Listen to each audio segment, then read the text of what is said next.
Hello and welcome to the Carbitrage Podcast, episode 136. I'm Eric Berger, joined as always by your co-host, Ryan Siniski. Their co-host. Their co-host. I mean, our co. Are you mine or are you theirs? Can't talk. I don't know. I'm gonna have to mulligan this whole episode. That was the sound of a beer. Was that your Kelch that I got you? It is. I'm going to go over what it is once you open yours. Open my Todd the X-Man. Oof. Beauty. So yes, I'm drinking from Ryan. Thank you very much. Lake Superior Brewing comes Kayak. Kelch. Style. And it's called Style. I should note that it is not technically. I don't know what's different. It isn't a Kolsch, but it's a Kolsch style beer. It looks like a. It looks like a Kelch. Oh, you know why? It's because it's unfiltered. That's why. We briefly talked about that last week. That's probably why it doesn't qualify as a Kolsch. Oh, it probably has a little more wheat in it then. Yes, or just sells the wheat in it. Anyway, Wow. You have the first. I do, yeah. I just was doing some things. Hey, Patreon. Fuck. We should have we could mulligan this one, but Yeah, this whole episode. Just nah, it's sucks. fine. We already talked about B8 S4s. We literally already did. We're not doing it again. Did this you week. read the description? Where's the description? It's not B8 S4. It's C8 Corvette. I'm reading what the stream chat says. Oh, tell Potato that he's idiot. Potato? Oh, no.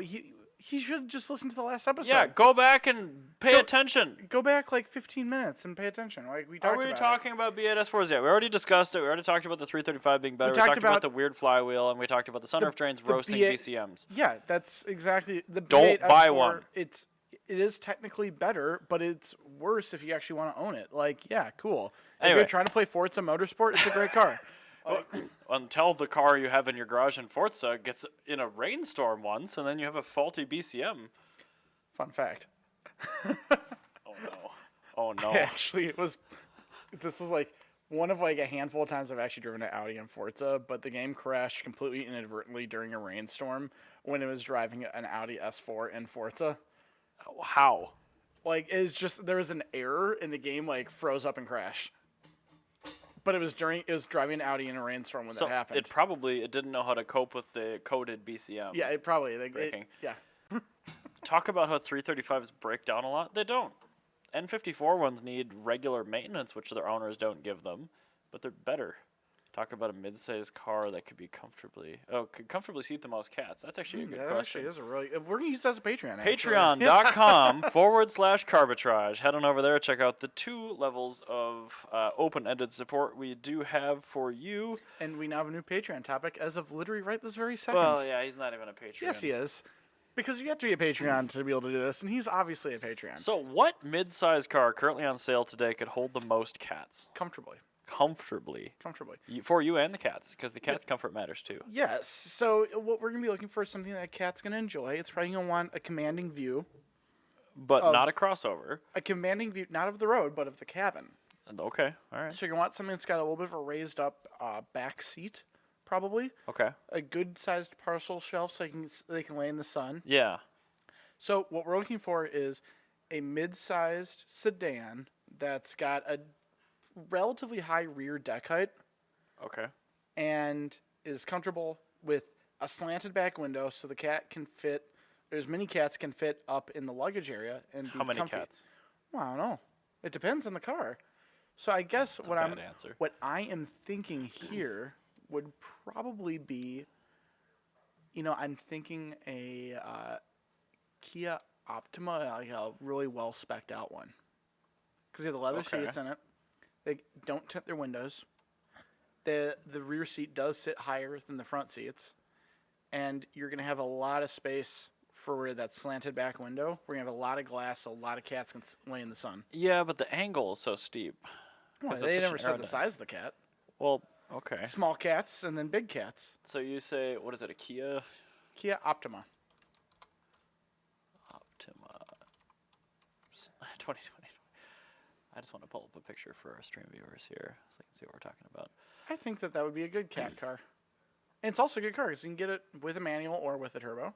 Fair enough, but not at the same time. No, which is a problem. My choice is going to be a Buick Tour X. But it's not a sedan. It's a wagon. It says midsize car. Car? So we have wagons. Yeah, Well, I then. assume so. Midsize car. That's actually a really good one because that one, they Like clearly... it's a big. This is a long boy. But also, importantly, they don't tint the windows. So all the heat gets in for the kitties. They do like heat. They like to so be warm. I think you could fit more cats in this than you could technically have breathing effectively with the amount of air in the cabin. Correct. So the Tour X might actually be worse for cats than the Optima. I'm going to say... Well, it's a mid-sized car. Yeah. Subaru Forester. Base model. That's a CUV. It's mid-sized. It's a CUV. Okay. Can I at least give my reasoning? You could maybe pick an XV, but not a Forester. No, it'd have to be the Forester because the Forester is just a glass house. They have the thinnest pillars of any car sold in America right now. Yeah, but it's a CUV. That's There's true. got to be something else. Now that you know we can use wagons or things like that, hatchbacks. Oh, dude, Tesla Model S. That'd be a really Thing's good one. Huge. And you have the third row. Fits so many cats in there, and like the floor compartments lift out, and you can put some under the hood. Does Mercedes still make a wagon? Yeah, they make the E-Class still. Yeah, the E-Class wagon. That's a really good answer. All right, yep. So we discovered E-Class wagon. E-Class wagon or Buick Regal Tour X. There you go. Buy a modern wagon. I want to actually talk about the first real story now that we're done with Potato's inquiry, and it is about the C8 Chevrolet Corvette. Okay. Yeah, so they dynoed this thing. GM rates it at just under 600 horsepower and about 550 foot-pounds of torque. Do they? Motortrend, yeah, it's pretty healthy. So they dynoed their car at 656 and 606 torque. I'm just like, okay.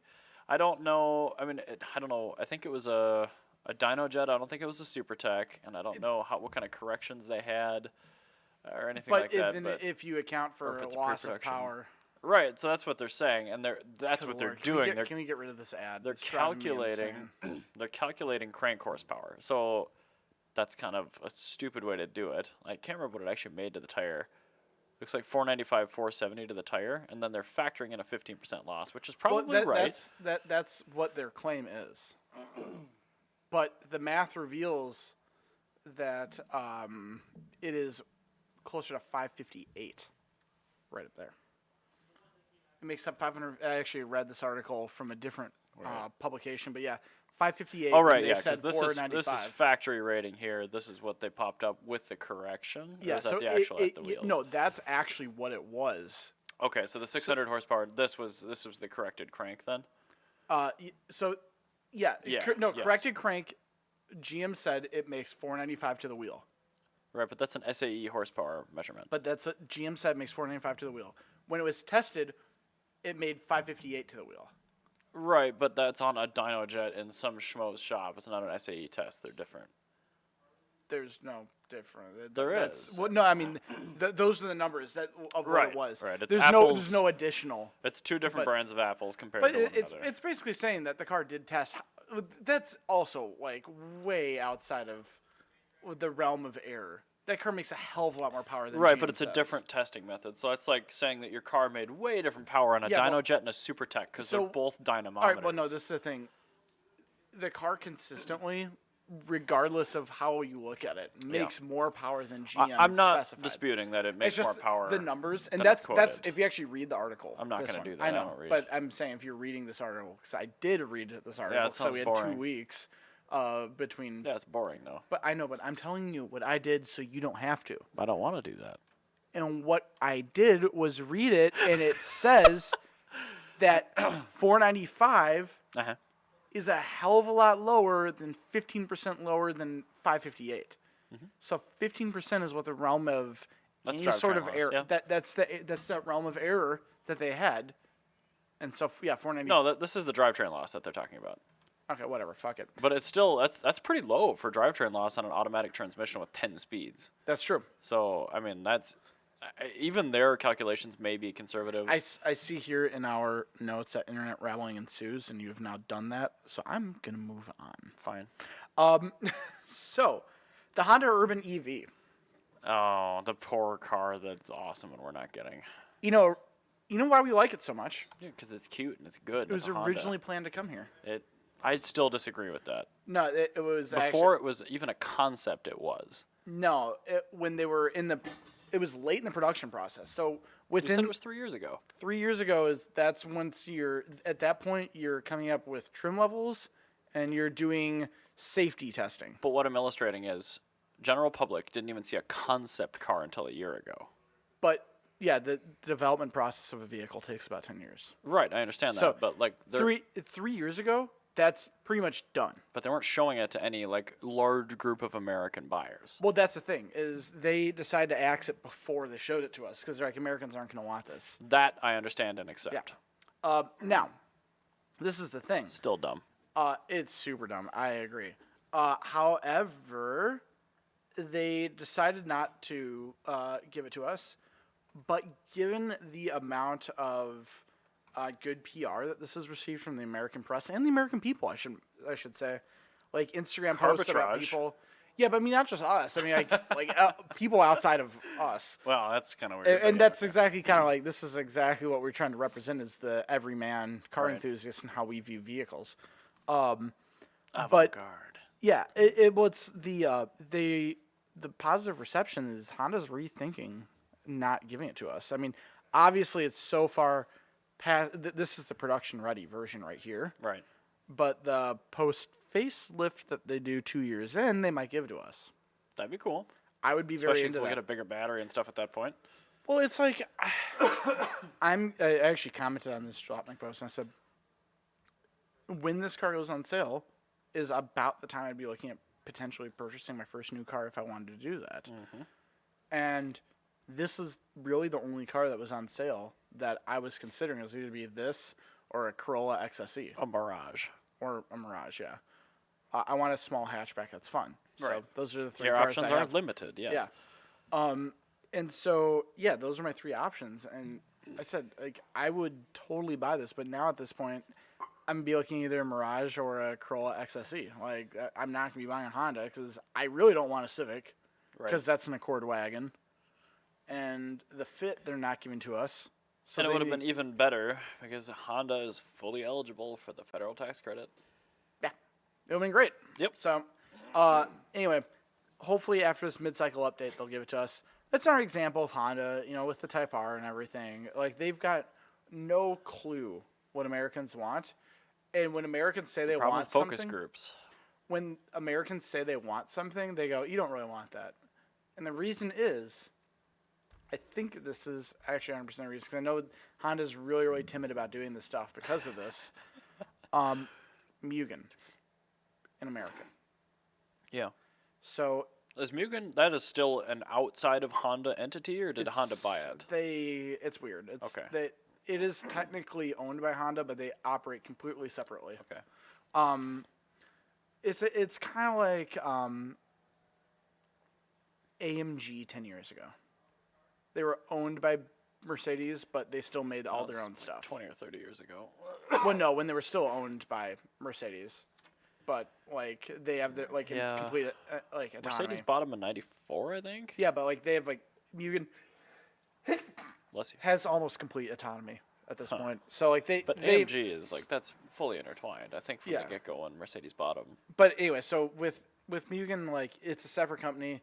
Their one directive is you have to have something available for every model. That'll be super cool. Yeah. But the thing is, outside of that one directive, they really have free reign of doing stuff. But anyway, so Cool. I'd like to see what Mugen would do to a. yeah, it'd be really, really urban EV. cool. Yeah. But anyway, back in 1983 when they brought this to America, they did this whole really weird rollout to dealerships in 1983, mind you. Yeah. 83. Think of I Honda. heard you the first Just few think of times, Honda in yes. 1983 and how they were viewed. Okay. Like they. It's like how Kia and Hyundai were viewed in 1984. Yeah. Now imagine if Kia and Hyundai brought their performance arm. Yeah, if like N was Yeah, around in 94. Exactly. Like if Hyundai brought in a Hyundai in 1994, like that would make no sense. Right. And then because that was obviously a complete flop, and then 10 years later when everybody discovered Mugen, everybody loved it. Imagine Hyundai going, well, we're never going to bring anything cool to America ever again. It's like Pink Floyd never coming to Minnesota because they hate us. Like, actual fact. By the way, Well, that's a real I thing. mean- But it's like that. It's like, well, it failed once in a completely different world. You know, during the Cold Right. War, when Star Wars, the Last Jedi, or not the Last Jedi, damn it. Oh my goodness. When Episode 6, when Episode 6 came out, like they're just You're like, letting yourself down, yeah. man. But like when Episode 6 came out, before Purple Rain came out, when Reagan was president, like before Nintendo was even a So thing, many non sequiturs. like when it was literal before the internet, when it was a completely different world, they don't like Mugen. So obviously we're not going to take any chances in America ever again. Great. Like that's basically what Honda does. That's a little bit of a knee jerk reaction, I would say. That's really what they're doing. Is they like unless they have absolute 100% confidence that every single person in the world is going to be buying something, Right. Like they don't give it to us. So it's really dumb. Whereas like in England they're going to try all sorts of stupid shit. Of course. And like this will probably sell really well in London too, because they're it's a tiny physical area with like 7 million people in it, Yeah, it's true. and But it's like yeah, for this car is sharing and stuff, perfect. this will be And it's perfect. rear-wheel drive, which is great. It's like an i3, but it's made by Honda. And doesn't have wagon wheels on it. I like the i3. I like the wagon wheels too, but they're a little unrealistic. You don't like buying your 125 45 R20s? Yeah, that's made only by like Michelin or something. Yeah, your winter tire options are fairly limited, I will say. A bit. A bit. No, hopefully they bring that back to America. I think so. I mean, from the first time we covered the concept of the Honda Urban EV, we're like, why would you not just give this to us? Like, we have the 500e, we've got the Leaf, like, we've got a bunch of compact EVs here, and If you look at used 500Es coming out of California, they're Yeah. everywhere in the cities. I know. Like I know of 10 in the Twin Cities. Oh, yeah, and they keep flowing in, too. Yeah, There's dealers that GS Motors over in Hopkins just keeps bringing them in. They keep selling. It makes sense. Like Yeah. you know what the fastest selling car I ever sold was? The only car I've ever sold the same day it came in on trade. I think you told me this once. Nissan Leaf. Oh, okay. Oh. It's the only time in my life I've ever sold a car the exact same day it came in on trade. That's actually kind of tough to do, isn't it? Because usually there's a process for... Oh yeah, no, like it came in on trade. I was test driving in person, and it was about like 9 o'clock in the morning on a Saturday, and person's like, actually, that Nissan, they were looking at a different Leaf, and that Leaf had just sold. Okay. When they came in, I gave them a couple of test drives, like Priuses, a few other things, and they weren't having it. And this other Leaf came in on trade, and the customer said, if you can get this Nissan Leaf sold to me by the end of the day, I'll buy it. And they literally, Let me see what I can do. they cleared services schedule, put this car fast-tracked it through PDI, replaced the ball joint it needed, aligned it, test drove it, detailed it, had it done. I stayed late. That person went home at 7 o'clock on a Saturday in their Nissan Leaf, and I made $120. Whoa. But that's what I'm saying. It's like Right, it's one no, of those I things get where, that. I get yeah, like this car's a sell immediately. Not a common process. Yeah. I heard a 911. Oh, he's rehabbing his headlights still. Yes, yes. I want to talk about E39 M5s. Okay. I have one. Yes, you do. It's downstairs. It has Yes. about 120,000 miles on it. It's a good A car. company, Fluid Motor Union, hosted a YouTuber who didn't have much of a personality, but he has a daily driver 2000 M5 that has 400,000 miles on it. And it has 325K on the current engine. It was replaced by BMW in 2002 for oil consumption. So it is an unopened, basically, engine. It's never had the pan off. 325K. And he found another guy in the forums that had an identical car with 78,000 miles. And they dynoed them both to see how much power escaped over 250,000 miles of difference. Can we take some guesses first? Well, you Yeah. already watched it. Can I take a guess?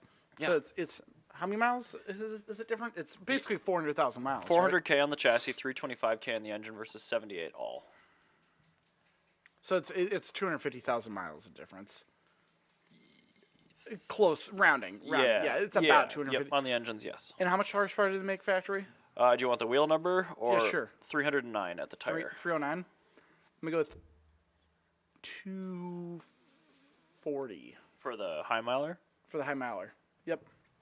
And then probably like 3 398, 395, somewhere around there for the, or not 395, 295, 298 for the good one. So the good one made 309. Oh, it made exactly. It made 309. Yep. Okay. So it made the healthy new car number. Perfect. The 325,000 mile engine made 279. Still pretty good. That's amazing. Right. And once they evened out the tunes on them, because they had apparently different tunes on the computers. Oh, sorry. We got a new comment. guy. What is new? I've Good checked day, out mate. Here. Hello. Isn't there an apostrophe between G and day? Yeah, but you also didn't put apostrophe in your... Yeah, fine. Whatever. I'm a terrible person. Not that much is new because it's the warm season still. But Hello anyway. there, industrious little fellow. Awesome contact, Rachel. 2 more streams like Carbitrage episode 135. Considering it has a copy-pasted thing of our initial stream title, I am worrisome that is spam. Anyway, when they evened out the tunes, there was about a 20 horsepower difference. 1 second, I'm going to find out if it's spam. It Tigger Guardy 12 less, the new guy that's commenting on our stream. Yes. What is the flight speed of an unladen swallow? You can answer that at any time as we go through the story. Follow the link up. Ban him. Take him away. Boo. Do we have any chat Boo. mods? Yeah, we don't have any chat mods. Boo. That's fine. Boo him. Boo. I'll handle I told this. you that question always lets you know. Ban If it's- user. Yay. Go me. Anyway, so yeah, 250,000 miles will drop you about 20 horsepower. And I'm actually amazed it's that high. I would figure that a worn-in engine shouldn't really lose power if it's well taken care of. Well, I'm actually surprised it's that low because That's what I mean. I'm surprised that they're both not like 300-ish. yeah, I'm really surprised that. Well, no, I'm just surprised that they're in as good of condition as they are. Yeah, this I'm so engine used for to- whatever reason is pretty good at doing miles. Like I've driven a lot of engines where they get tired, like Right. and when they get tired, like they feel it like really bad. Like that says like when I used to go to street racing, I used to go find like look for all the people that had a GSR in it, or engine swap, because I could almost guarantee every single GSR swap got beaten by my D series because they were the same price, and somebody got the world's most tired GSR and it made 100 horsepower all day long. Ooh. Yeah, and my D series made like 110. I'm just like I just like stomp on them. I would love to, maybe I'll research this a bit more, but figure out what it actually is that makes engines lose their power. Blow by and stuff like It's that. got to just be seals on the piston rings, Yeah. because I can't think of anything else that would drop valve you power. seals. That shouldn't really decrease power, though. Yeah, it could. I mean, if your valve's not closing perfectly solid. Okay, yeah. And Okay. yeah, because I know Sure. on my Civic, when I took the original engine out, that one was extremely tired when I took that out. And when you popped open the head, the valve seats are just destroyed, trash. just full of carbon and shit. Well, either way, the S62 B49 appears to handle a lot of mileage really well. So that's a perfect does example. mileage matter? No. Nope. No, it doesn't. That's a good car. Now I'm gonna talk about other old things. Okay. Because I'm apparently following your vein. And talking about EVs this podcast. Oh my god, I almost tipped over my chair. Yeah, I'll get new stools at some point. These suck so hard. Anyway, do you remember those adorable Morris like milk trucks and ice cream vans? Yeah, the Morris the wafer thin bias ply tires and Yeah, the pea shooter exhaust. and the headlights on the fenders. Yes. Yeah, that's called the Morris J-type commercial van. Very original. Okay. Yes, it's very British. Now, Morris Commercial's name has actually been bought out by a company in England, a Asian businessman. Business boy or businessman? Man. Okay. And actually, as a thumb in the eye to FIFA, as we spoke about earlier. I know, right? And also, I guess, to a degree, a thumb in the eye of the American Congress, that it's going to be a long-range electric drive train in the original bodywork for commercial and consumer use. Like actual original They're gonna size and factor and shape the and everything? exact same everything. That's kind of cool. So, it is quite cool. That's a photo of it. They don't have a prototype ready yet, but that's the photo that they've released of it.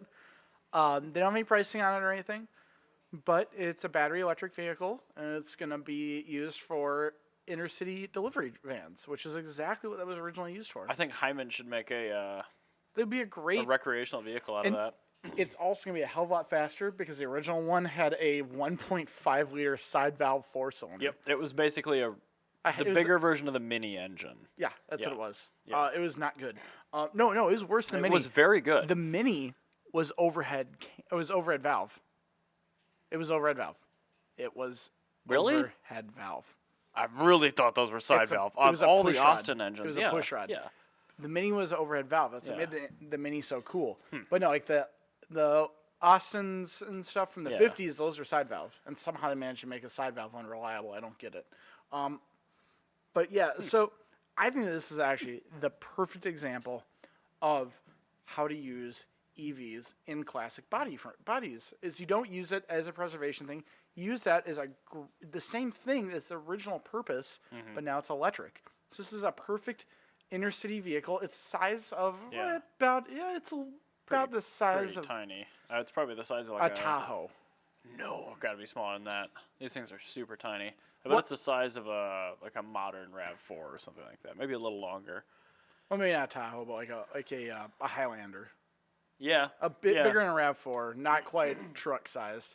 Yeah, but it's probably the size of a Highlander. They're rather small. They fit in parking spots. They absolutely. And that's what they're designed to do. So yeah, Morris Commercial UK on October 14th in Worcester, England. They actually released it. Those are new taillights. It looks properly good. That looks super cool. I wish it wasn't in the dark. Well, they haven't finished all the body work, so.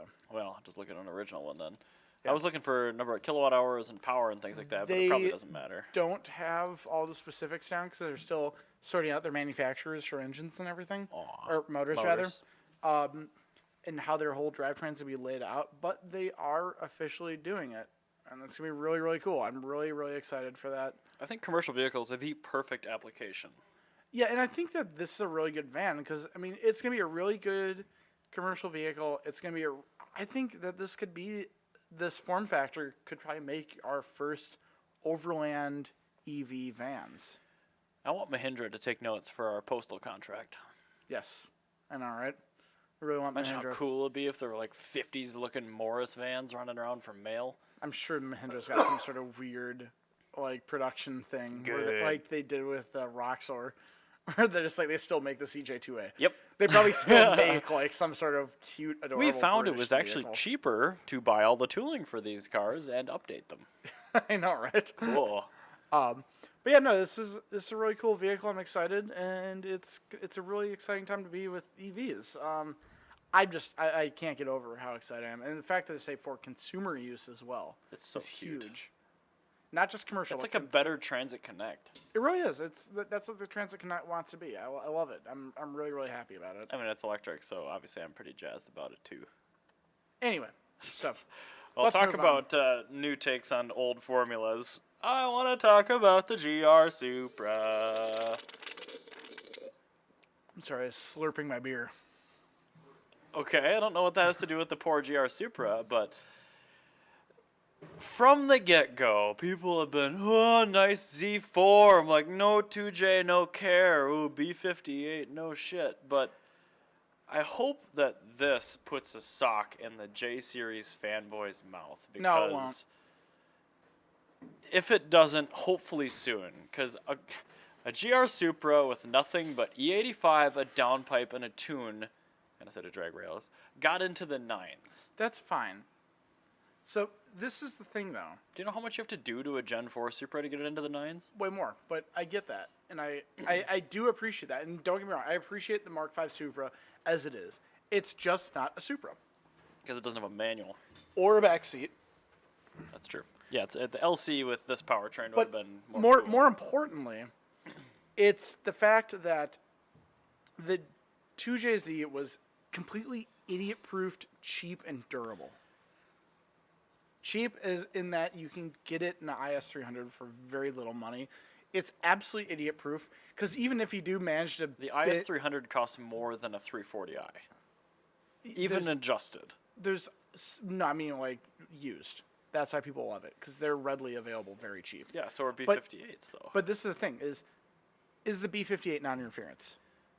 No modern engines Exactly. are. That's why the 2JZ is so important. Uses a timing chain, so it doesn't matter. Well, no, it does matter because timing chains break, as They we don't. all know. Yes, BMW they do. 6-cylinder timing chains do not break. It's been proven on just about every 2-liter form factor 4-cylinder that timing chains. BMW 6-cylinder timing chains do not break.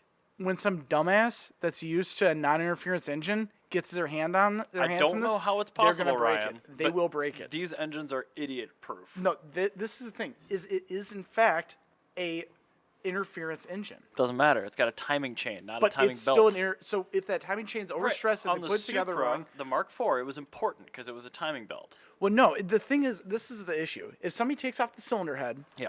and they put it all back together, Oh, which they won't be able to do on a B58. exactly. It's so complicated. A perfect example is it's not idiot proofed because it's very complicated. Uh-huh. The 2JZ is not complicated. It's a simple engine.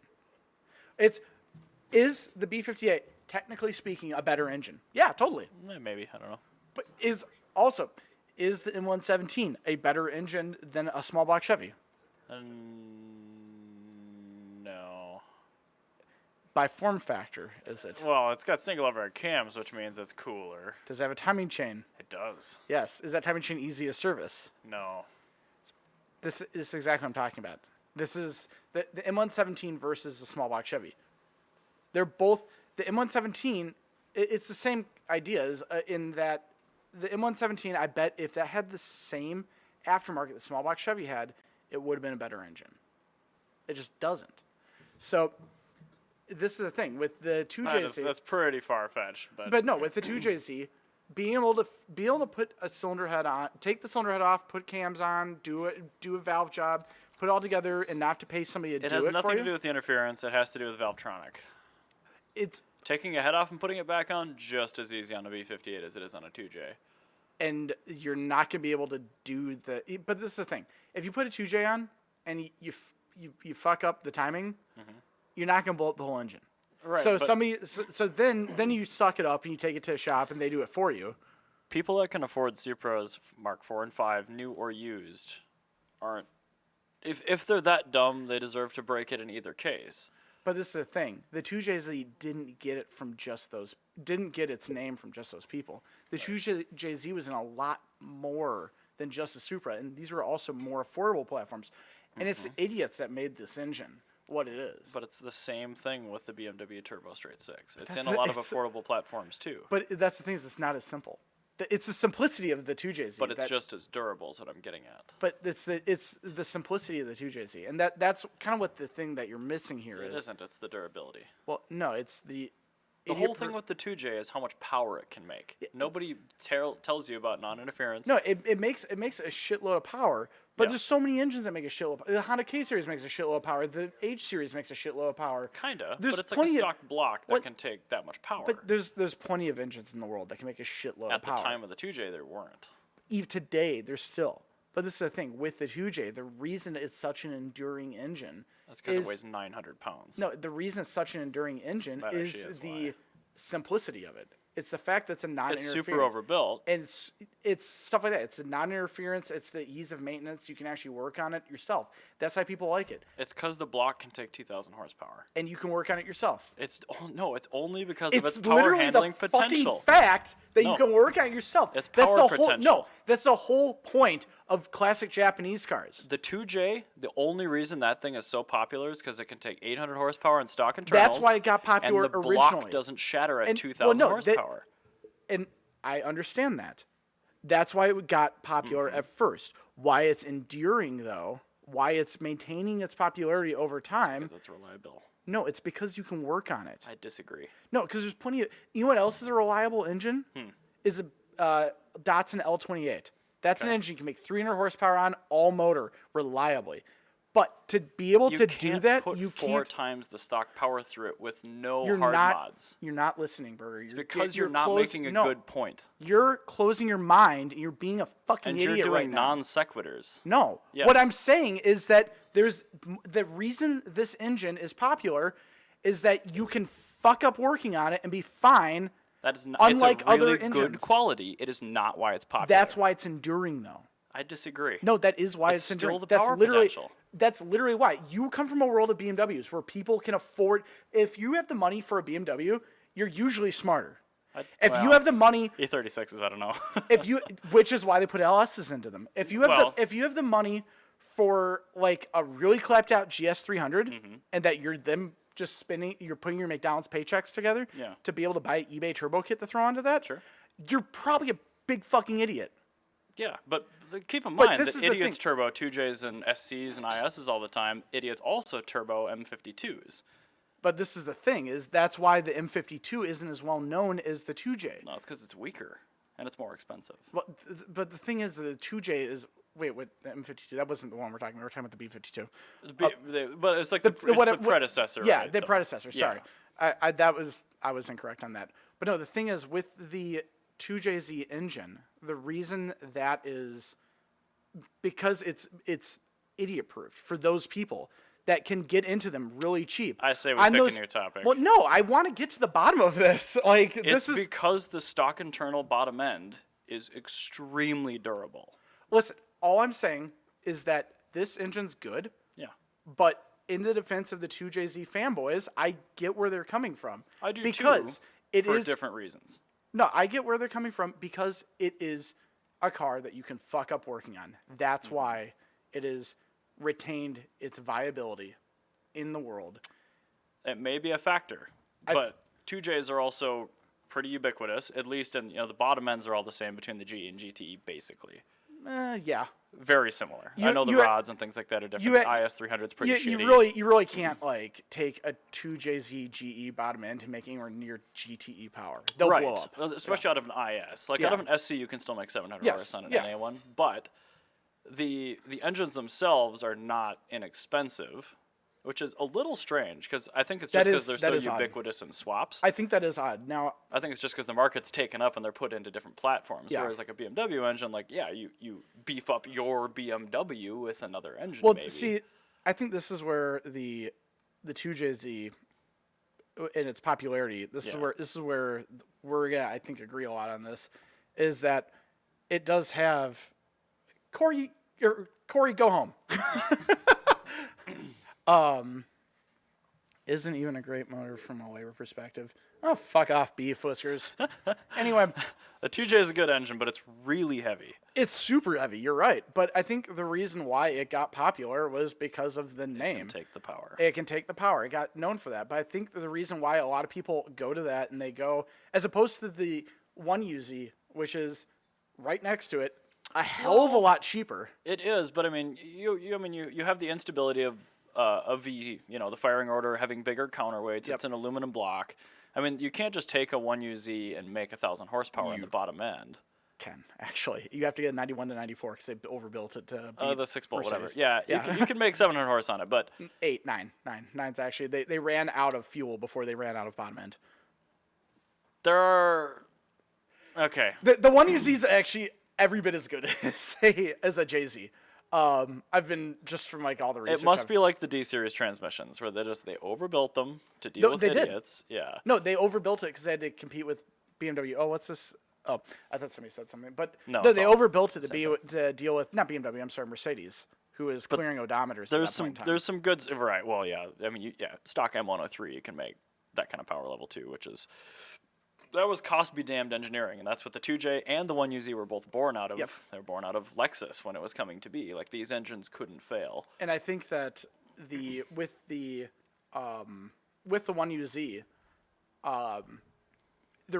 this is kind of going back to my 2JZ debate of the 2JZ is idiot proof versus the 1UZ isn't. Because the 1UZ, that's about as difficult to deal with as a BMW engine. Well, 1UZ is still a timing belt. I mean, it's a pretty easy thing to deal with. And I don't remember when they went interference. I think the 1UZs were all interference. They engines. are, yeah. And that's the thing is, with the 1UZ, it's known for, I forgot to do my timing belt for 200,000 miles and I blew up the whole engine. Which is weird, because on a V6 Toyota, it doesn't matter if you ever do your timing belt. They just last. I know, but you're also not taking them out drag racing and drifting them. So that is true. Anyway, I'm not even going to talk more about this topic, but B58 is a great engine. There you go. Okay, whatever. Sorry I pissed off our peanut gallery. I don't care what you think. It's our podcast. All right, you've got a short quip next, apparently. Yes. I do have a short quip. This one's actually, I think we're both going to agree on this, that Ford hates America. Now, click on that link and tell me that this would not be perfect in America. Oh, I didn't even see your link in there. Yeah, no, I made it really tiny. Well, it's like right above my story, too. Oh, this is weird. Ford's What's it called? A troller? a Troller T4. It's made in Brazil. So it's Peter Francis in vehicle form? Yeah. It's a V6 diesel. That's pretty cool. Manual is like only, I think, for a long time. And then manual selecting four-wheel drive. So It's an actual basically, transfer case with a lever on it. it's a Jeep built off of a Ranger form factor. So like the new World Ranger, I'm guessing. Yeah. So the But, last two okay. body styles have been built But off the Ranger. we don't get the Euro V6 diesels. I'm guessing we either aren't getting this. So no, we're not at all. Okay, all right. But this is the thing: is how does this not was make easy. sense? How does this not make sense to put an EcoBoost into this and sell it in America? When Well, yeah. like that would totally click on the next picture in the back. If of they it. put the 1.6 EcoBoost in this thing, it would be a US Jimny. Yeah, or if no, it's actually about the size of a Jeep Wrangler. Look how perfect this US is. Jimny, I say, look at that. Look at that 6-speed shifter in there. Like, isn't that awesome? That steering wheel really Peanut makes gallery, me what do you think? depressed. That's CarPlay. More interested in U.S. market stuff. Okay, whatever. Peanut Gallery was not impressed because not sold in the US. Well, that's our whole point: is that Ford hates us because this isn't available in America. Yeah, and Heimer hasn't even taken hold of one of these and put a bubble top on it. Yeah, well, it's a great vehicle. Look at that! It's so cool. I'm so excited. I want that. I do like how like the panel gaps are like deliberately really bad and Yeah, so you crash into a tree and not total the vehicle. yeah, okay. I like it. I like that it has live axles, which is weird. It has a manual transmission clearly, so that's pretty And cool. this is made today. This is an amazing. Is it actually made? Yeah, They're this actually is. putting this in some part of the world? No, this is made in Brazil. Ooh. Right now. Oh, I Like see that, this, yeah. Ford makes this. This is Ford since 2007. Ford's made this in Brazil. And this is the current body style. Why don't we get anything cool? This is what I'm saying. Ford hates America because they could easily. We know that. They canceled all their cars except for the Mustang. But it'd be like, not just that. Like they fire people in America. They just don't. They don't care about our market. Like this is Ford hating America. They give us the fucking bird scooter rentals. Like. This is Ford hating America. I make fun of Ford, and people are like, why are you making fun of Ford? They're not bad, because they make a lot of cool stuff. No, they don't. They used to make cool stuff. This is Yeah, like Ford the ST hating, line. This is literally Ford hating America. This is a perfect example of it. So there you go. Ford hates America, because they don't bring that to us. Yeah, that's fair. I'm not even going to dispute that. I agree. Anyway, you have one thing. I do. Let me get back to it. Hold on. We use one computer for everything, so I have to. Oh yeah, that's a very last minute thing I wrote in here. It literally on the notes, guys. It says I bought an E36 M3. You with Erik did. next to it. I I was did. so excited. I bought a moderate 98 silver on black M3 4-door 5-speed, That's and wonderful. I would love to do something really hood with the powertrain, which if you watch oval board videos on YouTube, you'll know exactly what that is. If you don't, you'll have to wait and see. But I don't know. I'm having trouble finding a line on an engine that's not $1 billion because the newest version of the engine I want is 70 years old, and the people that own these engines are older than that. So how I describe this, I just describe the community of this engine. Can we just say what the engine is? Or are we going to blow it? Sure, it's a Ford 8BA or EAB flathead V8. Yes. Now, I was describing that flathead community to one of my coworkers. I showed him a picture of a flathead with an aftermarket intake, which rose like the carburetor like a foot in the air. Oh, yeah. And I said, There's so much of that stuff available. I said to him, I go, no, the Ford flathead community, they like to spend a lot of money to make 120 horsepower, Yeah. and they like really unrealistic intake ports. Like, it's just Well, it's that and like even the what's the overhead cam conversion thing called? I forget, but the amount of money some people have spent on Ford flatheads to just like make them sort of make relatively modernish horsepower stock. It takes a lot of power or a lot of effort to do that. That's the thing. Once you get that, you look at the connecting rods and they're like drinking straws. Like do you got to do that. Do you have a picture of the connecting rods that we can show people? You know what? Let's go through a few flathead Ford parts on the internet. Yeah.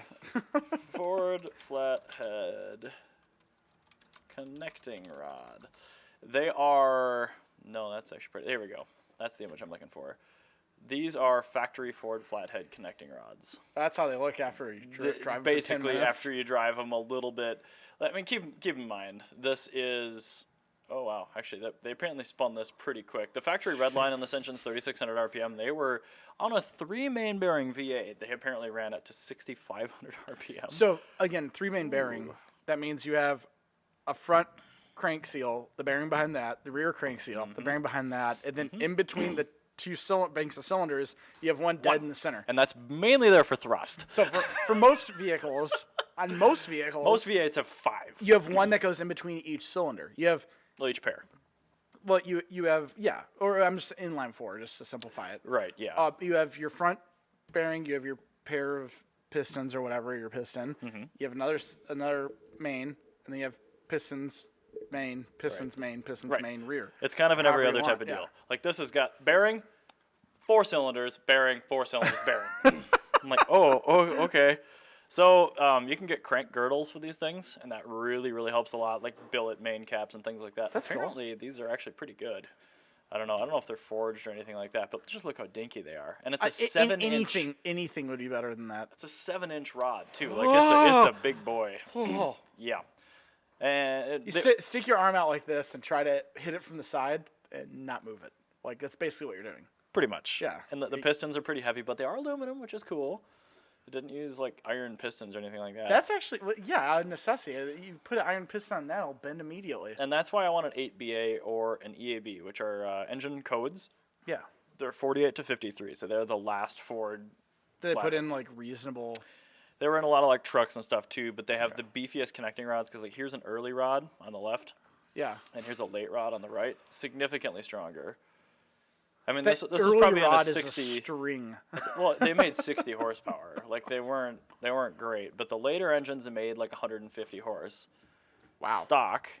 But I mean, you can get H-beam rods for these things. Like here's some Crower H-beam rods, and you can get performance cylinder heads and head studs. This is but, also like, a perfect I example. don't want to do that. This is also a really good example of an H-beam versus an I-beam.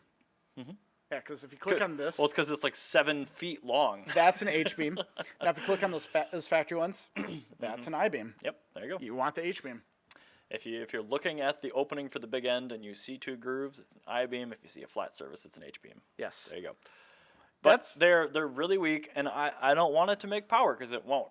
I want a runner. Can we get a picture of what the cylinder head cutaway looks like? Oh God. It's a Ford flathead cylinder head cutaway.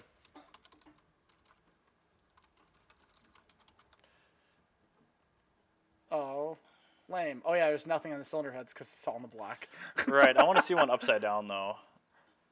So here's the bottom of an Offenhauser cylinder head. So the top of the deck of the block, the piston's not centered. It's further down, and then your valves are in the block, facing the other way around. So when you say L head, if you look at the shape of the here's the of the block combustion, if you get the picture, the shape of the combustion chamber at bottom dead center. Yep. You see it goes down to the bottom, like an L. Your gas is reversing direction. Yep, and then it goes to the right, and then it goes.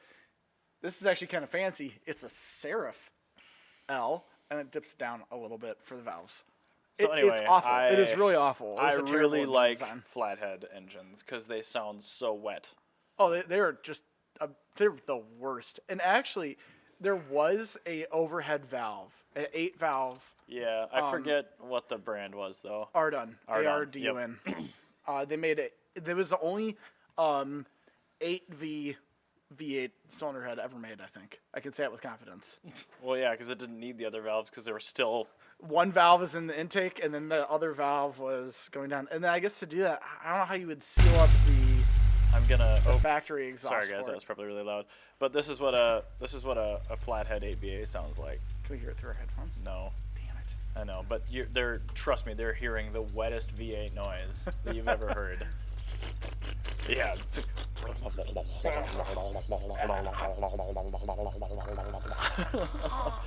So anyway, I would love to jam one of those in an E36 M3 with 2 China Chargers, making like 2 pounds of boost. Because I don't think it'll take much more than 2 pounds of boost.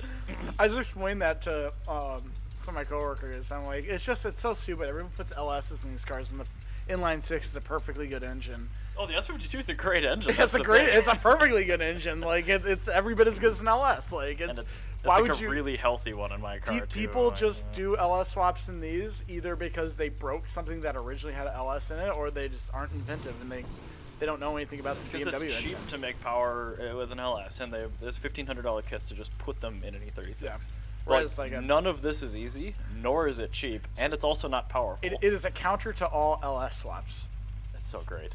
You are gonna take Brett Lidford's lunch of world's slowest V8 swapped BMW, and you're gonna eat it. Maybe. I mean, with 2 pounds, it honestly might make more than Brett's 302. I don't know how. Anyway, that car is clapped, and yeah, I'm at this point still planning to do it. Are you gonna keep the oil bath air filter? No, because I have to turbo it. Can you keep the oil bath air filter? I'd need 2 of them, one for each turb ski. And have them just point up. Maybe. I bet those are expensive. Not even a curve, just like a pie cut L. You cut it 45 degrees, you twist it 90, and then you weld up. So it'll either be a flathead V8, a GM LL8 with a manual, or it'll be electric converted. I doubt it'll stay S52, but that's my plan. It always has been. I would really love to jam an 8BA in an E36. So. Well, you don't even really like the E36. That's no, E36s are bad cars. They are terrible. Like, they're really good on the track, but that's it. I told you, like, I didn't like BMW for the longest time. Like, when I was growing up, like when I was a teenager. Because you grew up with the E36. The only M3 I ever drove in my entire life was an E36. Like, up until, like, my 20s. I'm like, why do people like these cars? This car sucks. And, yeah, like, that car, like, totally, like, if you've only driven an E36, you do not understand BMW. That is not a microcosm of, wasn't a microcosm of BMW. You understand modern BMW. Now it is more. Actually, E36s are terrible cars. See, E30s are the best. E90s are probably the second best. E46s are the third best. And E36s are like at or behind E21 in coolness. I would say, for me, it's E30, E46, E20, E21. the 1930s BMW 3 Series, and then maybe the E36 after that if it's a M3 lightweight.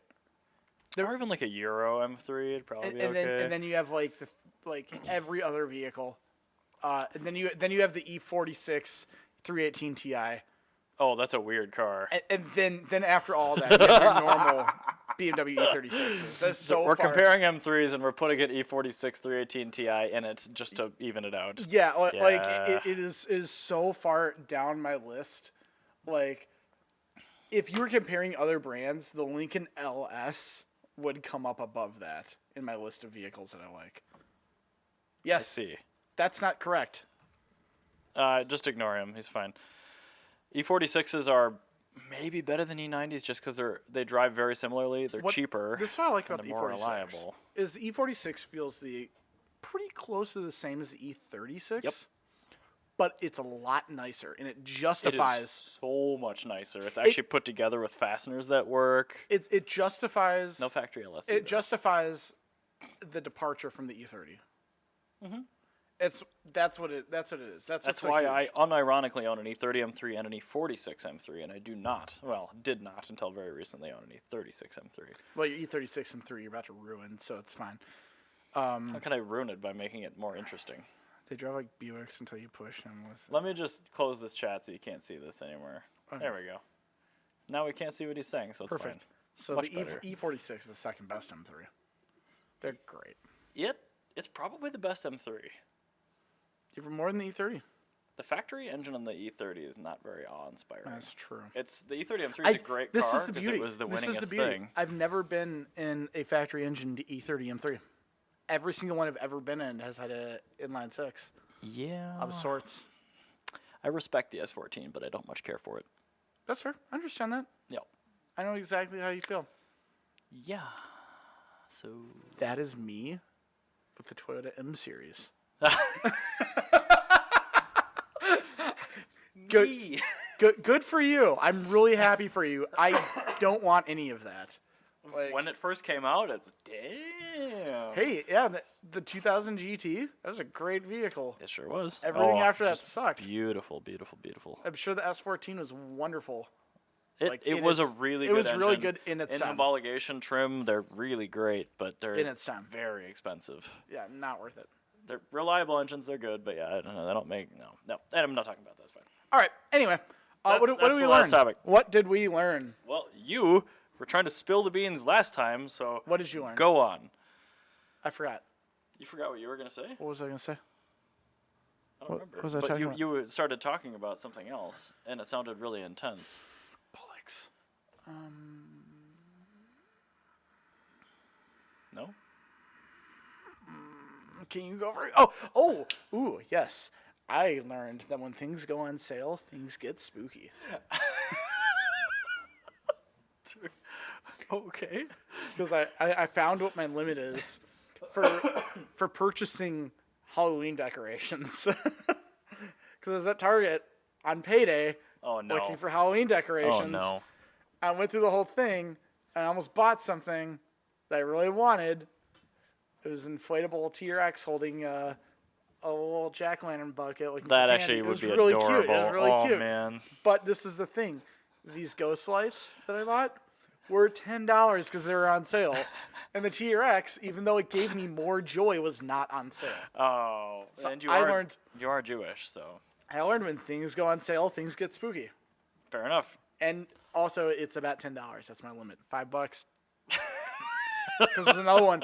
I almost bought some old jack-o'-lantern lights, so they're $5 off, not $10 off. So, nope. Sounds good. I learned that pretty much anyone with more than one vehicle will start treating the vehicle that they're not currently driving as a parts car, Yes. even if it isn't a parts car. No, I know that. If I had... Oh, my Daly's xenon ballast went out. Better steal it out of the race car. If I owned a Duesenberg XJ with woodlight headlights and my headlight went out on my normal car, I'd make a bracket and put the woodlight on before I bought a headlight. Yeah. Yeah. That's how it just goes. a fact. It's convenience. That's how it works. It's not easier. It's not more cost effective. It's not better. It's just convenient. So there you go. I've done it multiple times with cars that are like really nice. I'm just like, And that's how Hennessy operates. They just use customer cars as parts cars. Yeah, you get a little bit of trouble for that. Yeah, from time to time. You shouldn't do that. Well, anyway, thank you for listening and our large public actual fight. That's fine. We do it. This is how we are normally when we're not recording the podcast. So 10 years on, actual fights like that have not affected our friendship in any way. Nope. No. It's completely the same. Nothing changes. I do the same thing with Blake, so it's fine. That's just how I get along with people like you. It's fine. Anyway, People like me. yeah. The autistic. Thanks very much for listening. We'll catch you next week.